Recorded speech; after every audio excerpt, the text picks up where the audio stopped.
Rwandan authorities detain dozens for failure to adhere to COVID-19 guidelines.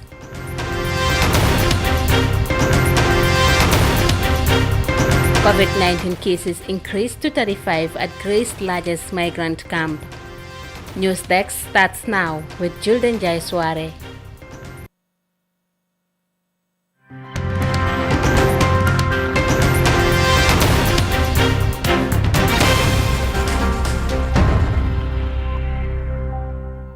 It's 9 a.m. in Washington, D.C., 1300 hours GMT here in the Gambia. Many thanks for the pleasure of your company, and now the news in detail.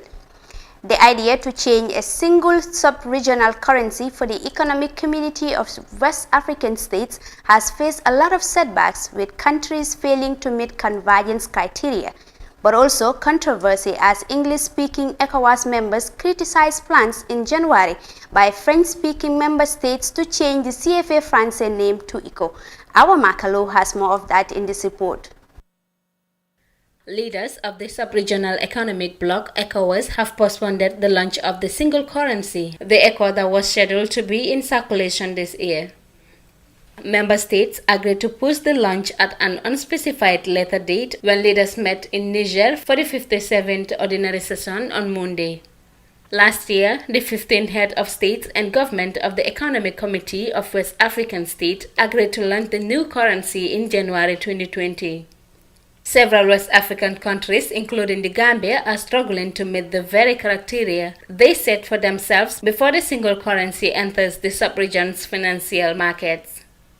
Based on this, the authority of ECOWAS heads of states have exempted member states from meeting the macroeconomic convergence criteria in 2020. They have also decided to conclude a new pact of convergence and macroeconomic stability between the member states and to maintain a gradual approach for the launch of the ECO. For iAfrica TV, Awa Makalu. ECO currency faces major setback due to failure of macro convergence criteria. Now, within a week, the number of COVID-19 cases in Greece's largest migrant camp rose to 35 after the first case of a 40-year-old refugee of Somalia origin was confirmed on September 2nd. Fatu Fati has more of that in this report. The National Public Health Organization has conducted a total of 2,000 COVID tests in the Moria refugee camp in Greece, as the number of confirmed cases in the country's largest refugee camp reaches 35 on Wednesday. Greece Ministry of Immigration and Asylum said 1,900 were conducted on refugees and immigrants, and the other 100 were conducted among the staff. At present, only the first patient among all confirmed cases showed symptoms of COVID-19 and is currently being treated in hospital, according to Greek authorities. The rest of the confirmed cases are asymptomatic and are currently living in the isolation area of the camp. The first confirmed patient in the camp is a 40-year-old Somali refugee living in Moria camp on Lesbon Island who was tested positive on September 2nd. In order to prevent the spread of the epidemic, the ministry stated that no one will be allowed to enter or leave the Moria refugee camp before September 15th and will increase the number of police officers around the camp. The Moria camp, which has a capacity of 2,757 people, currently accommodates 12,714 according to official data. Overall, Greece as a country has recorded over 11,832 confirmed cases of the coronavirus, with 6,486 recoveries and 290 deaths so far. For iAfrica News, Fatmata Fati. The killing of George Floyd by white police officer who knelt on the neck of a handcuffed African American is just among several racial killings in the United States. Floyd's killing and subsequent crimes committed against blacks sparked violence and continuous protests in the U.S.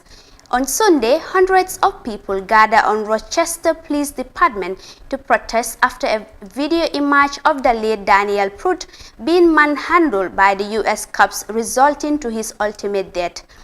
Rochester is currently engulfed by the anger of African Americans who are illustrating their displeasure after a new video emerged of a police mishandling Black American Daniel Pruitt. Pruitt's death has ignited anger at the police involvement in racial killings. Now, with that latest development in America, we will take our first break and come back for the continuation of the news. Do stay tuned.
Welcome back. You're watching the news desk on iAfrica TV, and now to the rest of our remaining stories.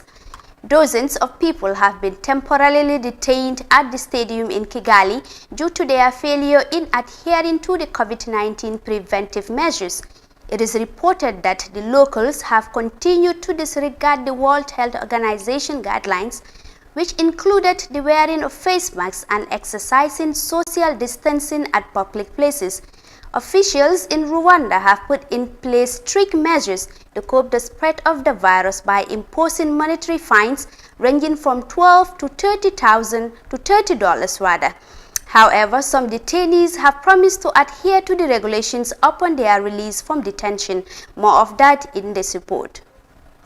Some businessmen and women working in Nyabisindo market located in Gasabo district were spotted not wearing face masks properly, and others were holding each other on the shoulders. This kind of behavior is also seen in many areas of Kigali. Hence, many people are being taken to the stadium by the police during daytime due to this kind of conduct, which does not adhere to the COVID-19 preventive measures.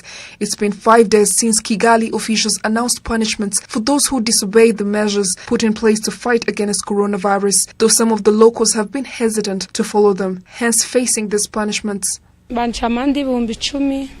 was given a fine of 10,000 Rwandan francs for not wearing my face mask properly. For this reason, I'm going to be wearing it properly and also advise others to do the same, so that together we can prevent ourselves from getting infected.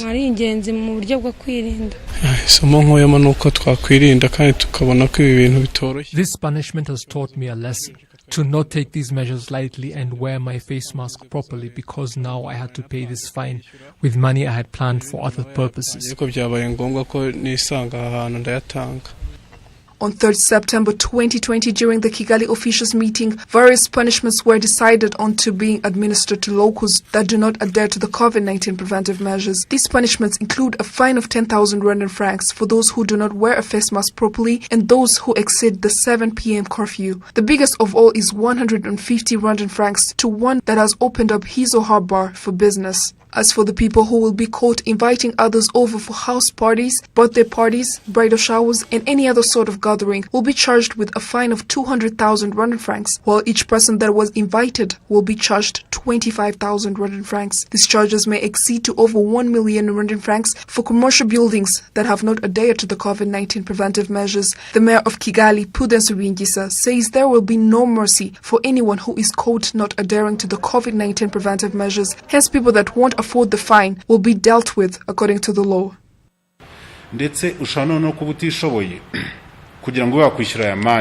One might not afford to pay the fine, but this is no excuse to be a threat to the health of other people, which means either they respect these measures or they face the punishments in place specifically for them.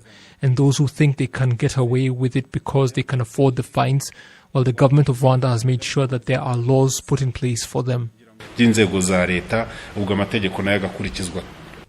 In a period of 4 days since these measures have been put in place from 3rd to 7th September 2020 in Nyarugenge district, a total of 1,194 people and vehicles were caught and charged fines that sum up to 1.3 million Rwandan francs, while since the beginning of the pandemic in Kicukiro district, over 9,241 people have been caught, which adds up a total fine charges of 35.2 million Rwandan francs. Jane Mutoni reporting for RTV. COVID-19 guideline violators promise to adhere to new regulations there in Kigali. Now, Sudanese citizens have hailed the peace agreement between rival factions in the country. They expressed delight for being able to return to their home without thinking of their safety, as they say there cannot be any meaningful development without peace and unity. Sudan has been in the midst of a political crisis since a long-serving ruler, Omar al-Bashir, was overthrown in April. Detail in this report. Ali Adam is a Sudanese businessman who has lived in Juba for the past 11 years. He says he is happy that peace is now returning to Sudan. We want Sudan to develop. Without peace, without unity, without forgiving each other, we cannot achieve any development in our country, Sudan. We are now happy that peace is coming. All will be fine. The peace deal signed in Juba is expected to end 17 years of conflict that displaced hundreds of thousands of people from Sudan. Many Sudanese living in South Sudan are hopeful that the recently signed deal will allow them to go back to their homeland. Mediators say they are hopeful that total peace will return to Khartoum. Those who have not signed the peace agreement are also for peace. They have a different idea on how the security arrangements should be, but they have been with us throughout the negotiations. They never left Juba. I believe that all groups are for peace. I believe those who are not yet part of the agreement will join soon. The Sudanese peace agreement dictates that opposition armed groups be integrated into Sudan's armed forces. It also addresses the issue of power sharing to deal with grievances of those who felt that they were politically marginalized. The displaced can also return home. The Sudanese government under former President Omar Hassan al-Bashir was at war with various rebel groups. Many of them say they were fighting for infrastructural development in their regions and political representation.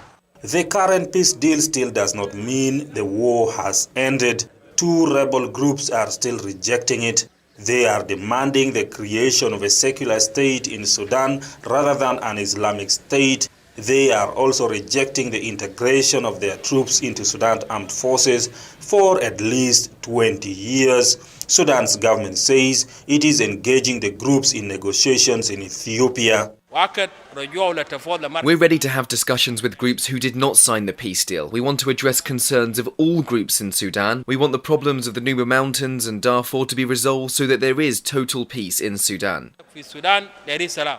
Some Sudanese refugees had been sentenced to death in absentia during the time of former President Omar al-Bashir, but are now free to return to Sudan. Ali Adam says now he has established himself in Juba. He might not return to Khartoum permanently, but he says he is happy he can now go and see his family and return without being concerned about his security. That agreement on the peace deal in Sudan brings us to the end of the news text. But for more of these and others, join Amadou Kante at 17:30 GMT for more. Thanks for the pleasure of your company. I am Julden Jai Suare, and do have a pleasant day. Bye-bye.